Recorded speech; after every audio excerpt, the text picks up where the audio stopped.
Ang sumunod ay ang paglalahad ng layunin. Ang paglalahad ng layunin sa lesson plan ay isang mahalagang bahagi ng pagpaplano ng pagtuturo.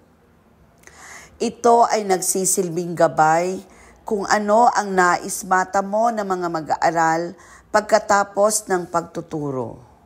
Narito ang ilang halimbawa ng layunin para sa isang lesson plan. Meron tayong layunin ng kaalaman or cognitive goals.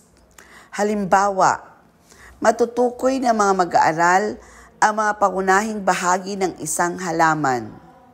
Ang layunin ay nakatuon sa pagpapalawak ng kaalaman at pangunawa ng mga mag-aaral sa isang partikular na paksa.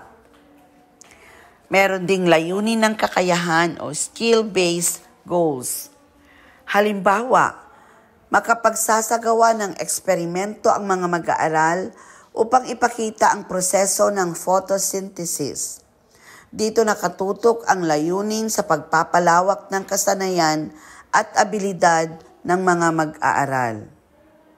Ang sumunod ay ang layunin ng pagpapahalaga or affective goals. Halimbawa, mahasa ang mga mag-aaral sa pagpapahalaga at pangangalaga sa kalikasan sa pamamagitan ng pagsasanay at aktibidad.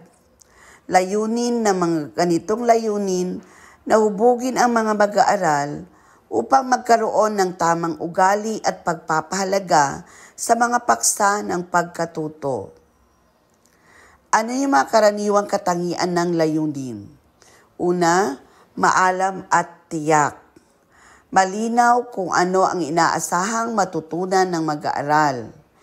Ito ay nasusukat. Makikita kung natamo ang layunin sa pamamagitan ng mga pagsusulit o iba pang aktibidad. Makatarungan. Maiiwasan ang labis na paghihirap o madaling layunin, angkop sa antas na mag-aaral. Sa kabuuan, ang layunin ng lesson plan ay nagsisilbing balangkas para matiyak na maayos ang daloy ng aralin at natututo ang mga mag-aaral.